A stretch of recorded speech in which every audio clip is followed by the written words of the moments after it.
Every day, the future's getting closer. Welcome to Master the NEC, where we talk about the National Electrical Code and all things electrically related. My name is Paul Abernathy, your host, and welcome to today's podcast.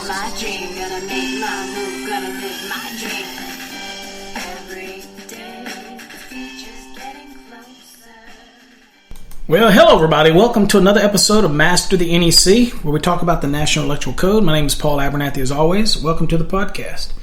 So in today's episode, we're going to talk 2020 National Electrical Code. People have been getting their books. They're shipping. It's public. It's out there. You can buy them today. There's a free version on the NFPA's website. If you go into NFPA and you hunt for it, we have a video on how to find it. If you're a member, it doesn't mean you have to be a paid member. You can get a free account and still get access to the online public free access version. But we encourage you to get your code book, and you'll start to get it. And it's a lot of changes for the 2020. Some of them pretty darn significant. But the layout of the code is pretty much the same. They highlight the changes, got little triangles now that let you know if there's a text deletion or some kind of figure or table revision. Pretty neat. Takes a second to get used to it because I found some triangles were near stuff that I really couldn't tell something was done to it. I have to have my 17 right beside my 2020 in order to be able to analyze it. And of course, that's my job. That's what I do. I analyze things and try to look at it. And I've still got a few things that I'm scratching my head about that you believe it. You think somebody knows everything about the code. None of us know everything about the code. There are little deep parts of this code that I have never touched before. And so I'm always hunting for that because that's the stuff that I find intriguing. Is I literally search for things that, and there's a lot in here that I don't know, and I go looking for it because I want to learn more. But it's harder, and I'm just like you. If I've never put my hands on it, it's tough to wrap your head around some things. So luckily I've had the luxury of being in this industry a long time, so I've seen a lot of stuff. That's why I teach. And so I love finding new stuff. Okay, so anyway, I serve on 2 panels. I serve on 5 and 17. So during the process, I don't really get to see what's getting done at the other panels, and we try to keep up with it. And of course, I'm in the process of writing. We're finishing up 3 books for a publisher, and we're trying to add the changes in there. But we're looking for the changes, and of course, it's now that the book is dropped, it's a little easier for us to kind of see the changes. But you got to be careful because sometimes it's not their fault. They miss some stuff. They don't highlight everything, or something's missed, and you have to make sure that you're checking the 17 code and look to the 20. And that's why we do these podcasts, to try to bring some of those things out for you.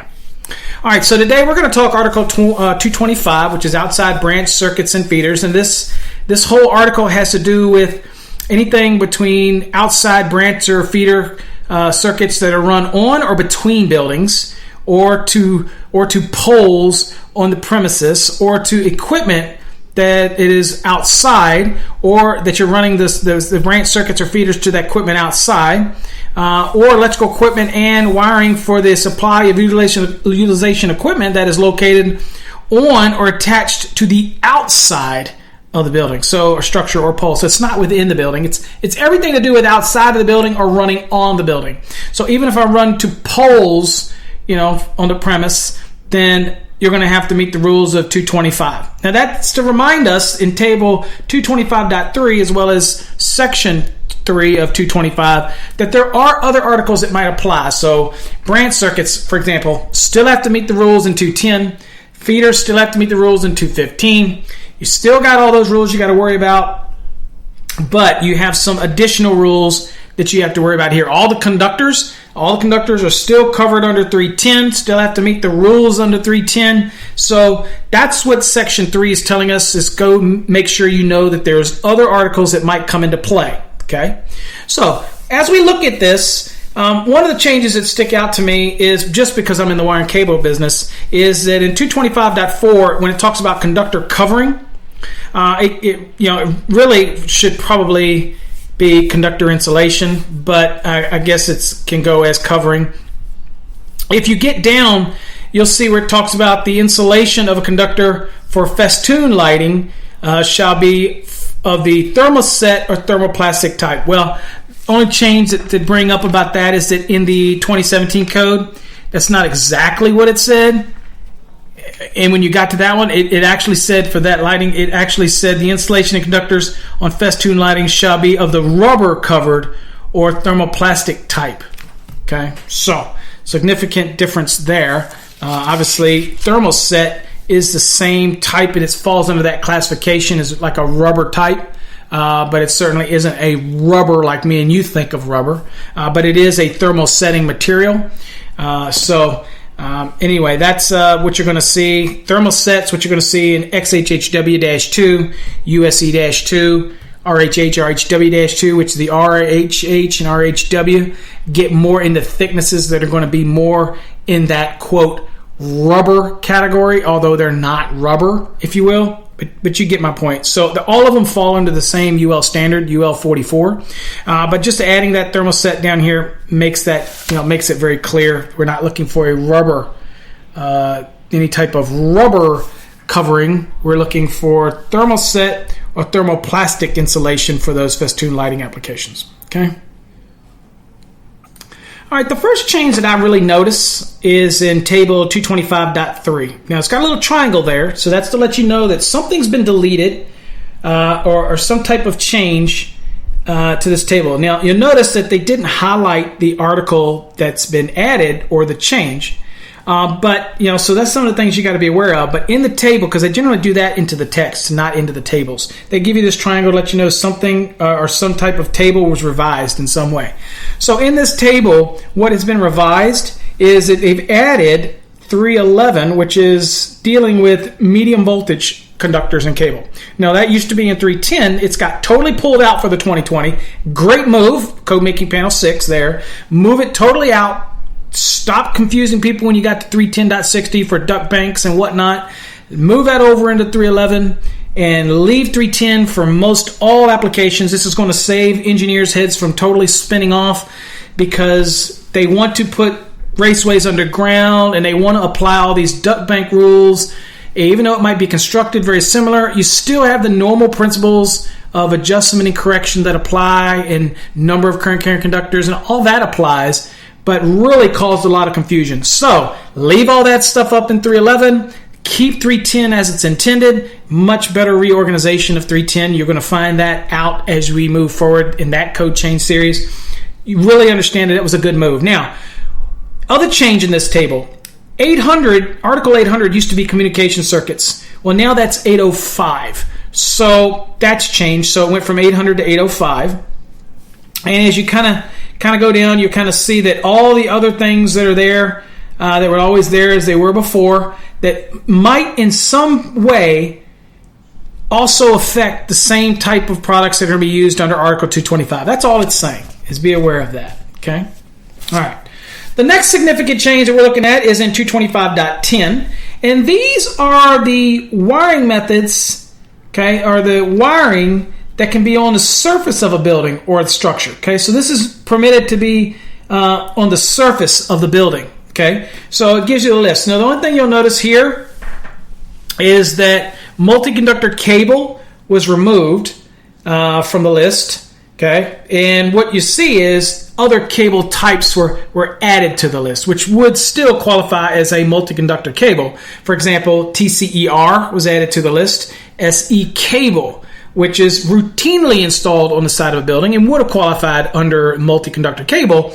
But now the actual cable assembly type is actually now listed in the table. So that's what you've got here. So you've got a full extensive list. Of course, you have the allowance for open conductors, multi-conductor cables for things like the Festoon or from a pole light to pole light or whatever. You still have those requirements, those allowances in here. All of that good as well. Nothing significantly changed with that. So, but 225.10 did clarify and add you two additional multi-conductor cable assemblies. SC cable, which we've installed on the side of a building outside forever, and of course TCER, which is also pretty much the same as an SE cable. I mean, it looks and walks and talks, and the same inners are used. Everything's the same. Incidentally, MC cable, same inners that are in MC cable will be the same inners we would put in a TCER. It's no different at all. Okay, so it makes sense that you would add TCER to this list, right? Okay. The next one is 225.15. Now, in the 2017 code, it said supports over buildings, and it still says that in 2020. But it said supports over a building shall be in accordance with 230.29. That's what it said in the 17 code. And really what it says in the 220 code or 2020 code is it says outside branch circuits and feeders, because obviously that's the section that we're in, conductors passing over a building shall be securely supported. So it has to be supported, but they also have to be securely supported. Okay? So, again, that was just adding that language directly to the code rather than making a reference back to 230.26. Because I'll be honest with you, 230.26 was dealing with the point of attachment. So it's just, really didn't play a role in how this should be applied. So anyway, so that's clarified up in the 2020 code. Okay, over buildings, feeders that are going outside, branch circuits and feeders, conductors that are passing over building, got to be securely supported. Okay. All right, let's see what next big significant change do we have. All right, now 225.19 isn't really a change. It's just a reorganization. Instead, it put a charging statement up that said overhead spans of open conductors and open multi-conductor cables, okay, like a drop, service drop, those type of cables, shall comply with, or I should say just service drop, aerial cables, if you will, shall comply with 225.19 A, B, C, and D. Now, in the 2017 code, kind of the same concept. It's just it was nothing but A, B, C, and D. Okay, same kind of thing, but now you just have an opening that says it shall comply with 225.19 A, B, C, and D. So all of these are going to apply if they come into a situation where you need to use them. All right, so the next thing we're looking at is in part 2. It says buildings or other structures supplied by a feeder or branch circuit. So we're talking about buildings or other structures that are supplied by a feeder or branch circuit. Now, we're getting into that. So what you've got here is you've got an A, you got a B, you got a C, you got a D. Very much like we have in services, right? Which is limiting the number of conductors or the number of supplies that can come to a building. And then it talks about, well, they will give you some other allowances to bring more than one. Well, as you would in services, same here, except for this is where we get the one for branch circuits or feeders that are supplying a building. And then, of course, you'll have other things. So, in this case, we didn't have any change into the core of the 220.30, which is the number of services. Again, it says a building or other structure that is served by a branch, circuit, or feeder on the load side of a service disconnect. That's obviously why it's a feeder or branch circuit, right? Shall be supplied by only one feeder or branch circuit unless permitted in 225.30A through E. Okay? Now, as you go down this list here, you're going to see that in these special conditions means what other condition allows me to have more than one feeder or branch circuit to the building or the structure? Well, I mean, fire pumps, emergency systems, legally required standbys, optional standbys. And that's another thing people get confused about. A generator to a building is not a service, that's a feeder. So that would be a special condition that allows you have the feeder that's feeding a building, then you have a separate feeder that's coming in from the generator, for example, whether it's optional, legally, or emergency, that is still a feeder, right? Even though you're up in the rules for dealing with emergency systems and things like that, it gives you a lot of things that are going to make you treat certain things as service conductors. From a generator, for example, which is a separate source, you're going to treat that's a feeder, but you might have some rules that make you think you treat it as you would a service conductor. Okay, just some of the type of things to be aware of. Anyway, the list goes on down the list, and it looks like what we get to is previously we had 7. 7 was the one that was added in the 2017 code. That was electric vehicle charging systems listed, labeled, and identified. But now we have a number 8, and it is docking facilities and piers. So that gets added to the 2020 National Electrical Code. Okay, so the next one is B. Now, B is pretty significant. We all know that the rules here, the general rules says only supply one feeder or branch circuit to a building. And in order to be able to have additional feeders or branch circuits to a building, you had the rules that allowed you under 225.30A through E, and you had these rules, and you had whether it was some type of special occupancy, special capacity requirements, different characteristics to a building. Maybe I'm taking 12208, but then I want to take 277-480 for some. There was allowances. Even you had what's called switching procedures was an allowance, documented switching procedures. Okay, you had all these ways, but now we have one of the allowances under B, which is now called common supply equipment. Okay, so we've kind of maneuvered these around a little bit in order to give you this one called common supply equipment. So we went from being the allowance from A through E, which was the way it actually said previously, A through E. Now what we've got is the allowance that tells you go A through E, and of course we have an F that is the documented safe switching application. So, but when you look at how it's written, and I'm not so sure whether or not they meant to say here in 225.30 when they took 225.30 A through E, whether or not they wanted to say A through F, because F was it used to say A through E before, and E was documented switching, and that was one of the methods to do this. And now it says A through E, but actually the documented switching procedure is now F. So I'm not sure. I guess documented switching procedure is not permitted. I haven't read that far into it, okay? But it doesn't look like the words changed. So maybe this is supposed to be A through F and not A through E in the 2020 code like it is in the 2017 code. Anyway, let's talk about the change. So common supply equipment. This is going to allow you to go from one common, so the feeder conductors that are in the same panel board, switchboard, or distribution equipment, as long as I go from here out to a separate building or structure, I'm allowed to take up to 6 different feeders to that structure. But I can have the rules that allow me in 225.33, which allows me to have up to 6 disconnects, 6 switches. That doesn't apply to each one of those feeders at the end. It still can only be one disconnect. Okay, so this is going to allow me to take it. Now they have to be grouped as well in that one location. It still says grouping in here. So let me read you what the code says so you get a better understanding. Now think of in your mind now, you have one piece of equipment in the main building and you're going to take 6 separate feeders for whatever reason to a separate building or structure. So here's what it says. Before you had to have one of these reasons to take additional ones. This is giving you the ability to do this. Here's what it says.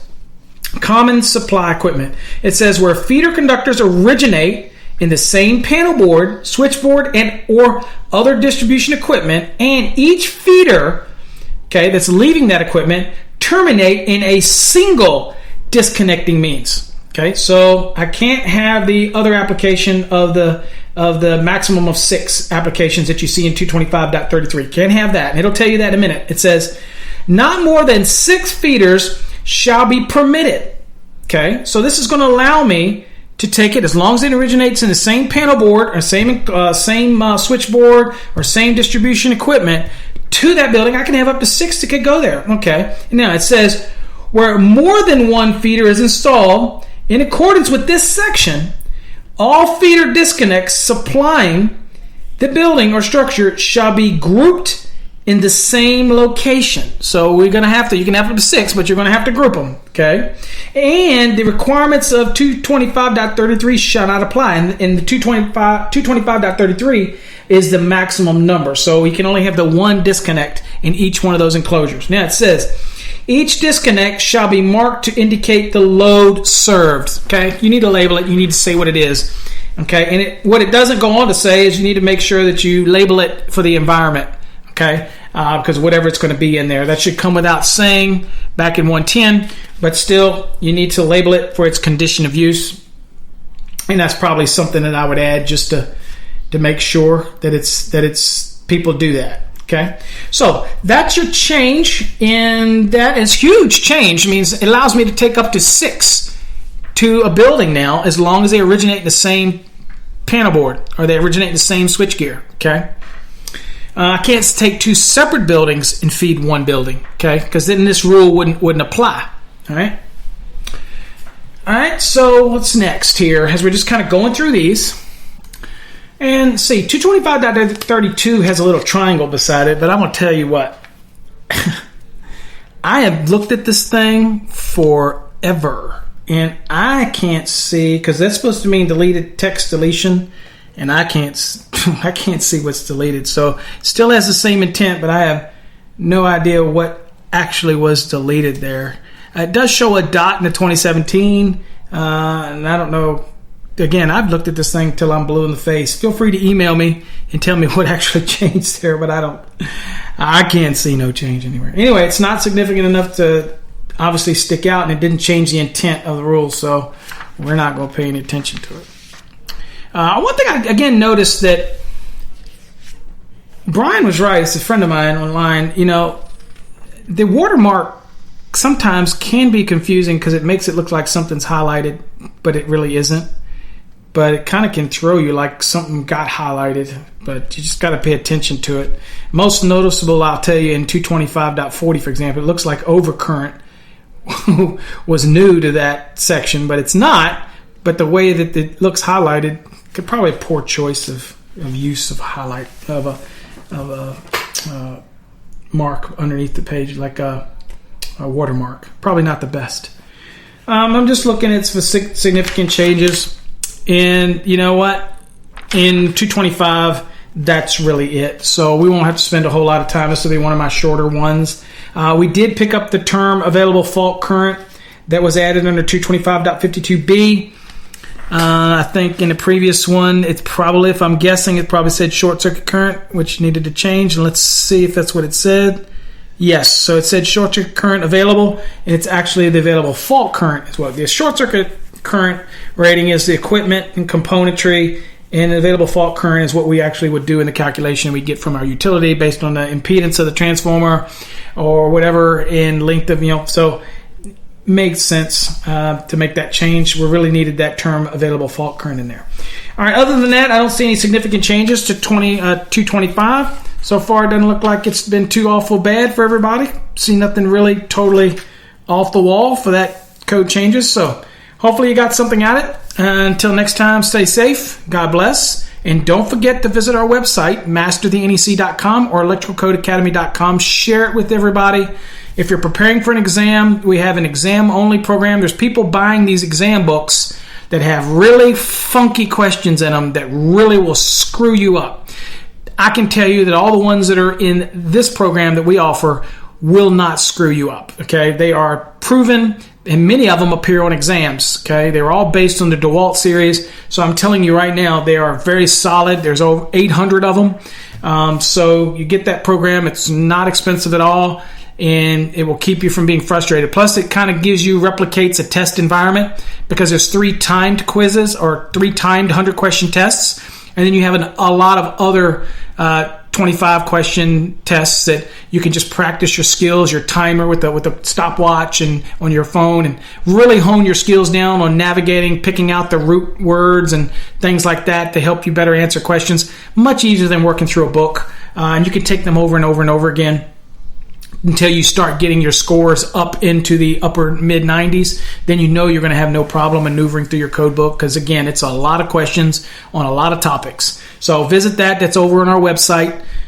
So that's masterthenec.com. So I guess that's it. I appreciate everybody listening to our podcast. This is a short one for today. Share it with people, and hopefully you got something out of it. Until next time, stay safe. God bless. Future's getting closer. Every day the future's looking bright. Every day is another beginning.